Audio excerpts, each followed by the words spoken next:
Good morning. My name is Joe and welcome to Ohio Woodburner. We are a small firewood delivery service here in snowy Northeast Ohio. Guys, today I have deliveries that we're going to get ready. The delivery is in tomorrow morning, but I want to get my truck loaded up and we'll be parking it under the roof. There's more snow in the forecast. I had this load tarped, so it should be nice and dry for the customer. But the important thing is just get this truck loaded, and then I don't have to worry about this until tomorrow when I go on my delivery. If you remember the problems that I had in the summertime about our supply, and it revolved around, I just wasn't getting enough trucks coming in. And I went about a month and a half with no logs. The Japa just was a big red paperweight. When I spoke with the log hauler, Jesse, he had given me some advice about, I'm not getting a lot of logs in because I'm liking these smaller logs, about like this and this. And he said that, there was a number of loads that he could have brought me, but they just had some big logs in them. And he knows that I get upset because I can't do them. And that is the direction that I thought, I need to do something. Number one, was I wanted to move production to our back 40s. So I had that road constructed. But the other one was, I gotta figure out a way to handle logs that are too big to go through my Japa. My Japa will only take a 14-inch diameter log and less. So if I get a log that's too big, I have to buck it with a chainsaw, and then I split it up with my super splitter. The challenge that I have is this. My super splitter is a great machine, and it will just make quick work out of any log. It likes the smaller logs though, because it's not a big industrial size machine, but man, it's fast. The thing is, the logs that it can split quickly are the logs that can go through my Japa. The bigger logs that can't go through my Japa, I can still put them up onto that super splitter, but that's where I got to use my 52-year-old back, and it gets old after a while.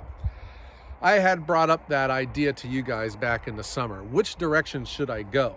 And my thought was, I needed a front end loader and I need an industrial size commercial splitter. And I just didn't know which direction to go. But I eventually decided I'm going to go for my tractor. My thought was I could at least get the front end loader and I could pick the logs up off the ground to the super splitter, and then I could get them all split up. The log hauler, Jesse, had told me, he says, if I could take a bigger log, I could get more wood, So I thought, well, I'll make that choice. Like this gigantic log here, it's obviously not going to fit through the Japa, but I can buck this up and get it sawed up. So that's my new process now. I can pick the logs up to my super splitter. That way I don't have to bend over and pick them up. So that is all well and good for a plan. However, my challenge today is I lent my Bobcat tractor out to my nephew. And this was all part of the agreement. Now, he's a good guy. He needed an extra machine to help him with a project over at his farm. And I just let him take my tractor on his flatbed. So now I started working today, and of course I'm right into a big log that is too big to go through my machine. So I have it all cut up. Now I gotta hit it with the super splitter. Come here, I'll show it to you. I had prepped all my logs, and this was a big log that was in my way, and it's just too big to go through the Japa. So I bucked it into 16-inch rounds, and I am going to be super splitting this as soon as I'm done loading up the truck. But this is exactly the stuff I'm talking about, guys.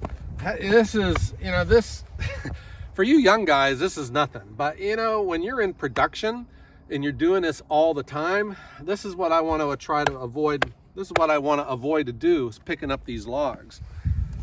It gets to you after a while. And I'm not fibbing here. I felt it this morning when I was picking some of these up. And it's just, Now I got the Bobcat, but you know, it's lent out for the day. It'll be back later in the evening, but you know, I just can't let this stuff lay around here. I can get this done, and then I can get more of these logs prepped and bringing them up to this machine here. But these have to get split up first. This is going to be a third of a cord. It's going out tomorrow morning, and I can just get this loaded up in the truck, and I'll be all done with it. I can just focus the rest of my day on making firewood. I had told you before, guys, I do not tarp wood, but when I know that something's going out on a delivery and I know that snow's coming in, of course I'll tarp it off then. It's just good for customer service, and they don't have to worry about getting logs that are caked in snow. So this is what I do. Now, I do have help with this, but not on days when there's school. In this case here, our school district is on a blended schedule because of the pandemic. So my daughter is home, and she's got some free time to film me. But this is normally something with that high school boy that I have on my speed dial.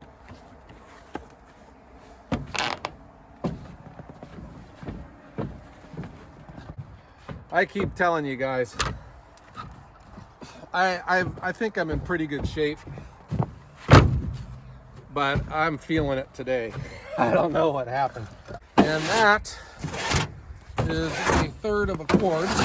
I got that all loaded up, and this is all ash. You know what? There was some sassafras in this load, and that's a fun wood. I love the smell of it. It's got a real spicy aroma to it. So here's what we got to get going on now. I have been dreading, I got to split these big rounds up with the super splitter. I've started to notice something about me with firewood, and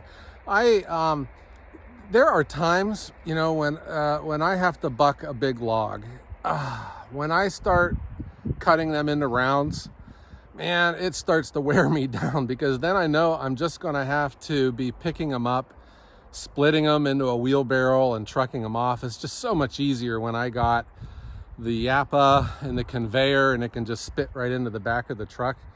You know, it's just the reality of it, and I got to take action here to get this fixed. But for right now, the super splitter's for me, and I'm sorry, but you're going to be watching me lug some heavy rounds, and I would normally be using my Bobcat in this picture here, but you know, I lent it out. All right, but don't criticize me for that. You know what they say, family comes first. So he has helped me out, and this is just the way of returning the favor.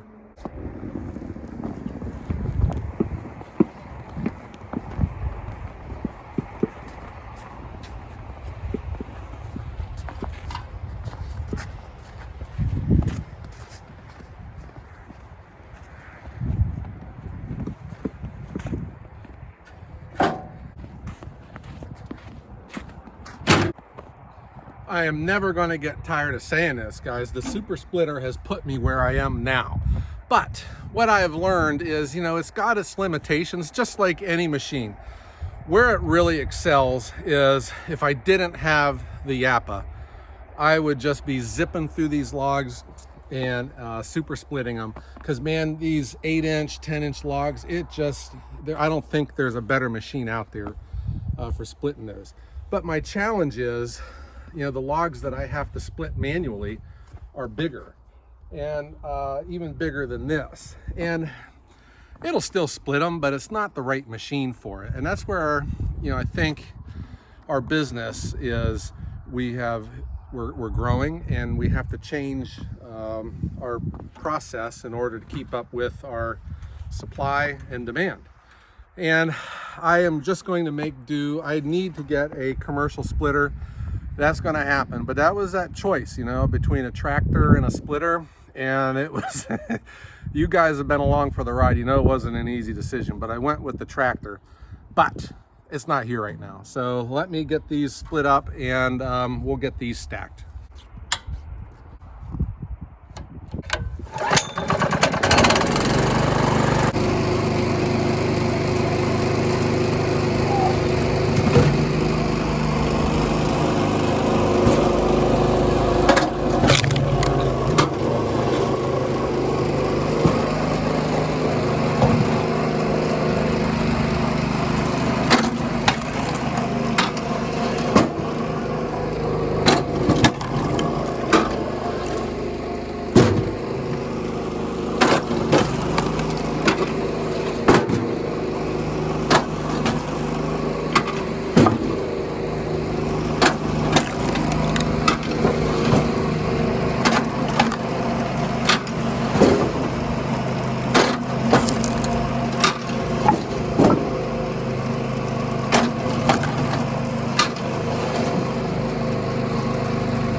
I don't feel like splitting the rest.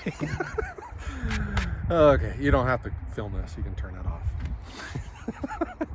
My back hurts. The first thing this morning, I went to move a log and I was like, oh my God. I pulled like just a little muscle, a twinge or something. Again, you can edit all this out. We're not showing this. So, I just need to lay down and stretch a little bit. So let me, I'm gonna go lay down on the truck. How long do you have until you have to go back to school? Like 20 minutes. On your Zooms? Yeah. They didn't have Zooms when I was in school. Just let me stretch here a little bit. Well, we gotta hurry up because I need to go in and then I got practice after. That basketball. I was once young and athletic. That was a long time ago. All right, serious. Turn that off. Give me 5 minutes and then I'll be back and we'll pick those heavy rounds up. I shouldn't have, I picked a bad day to let Jared take the tractor.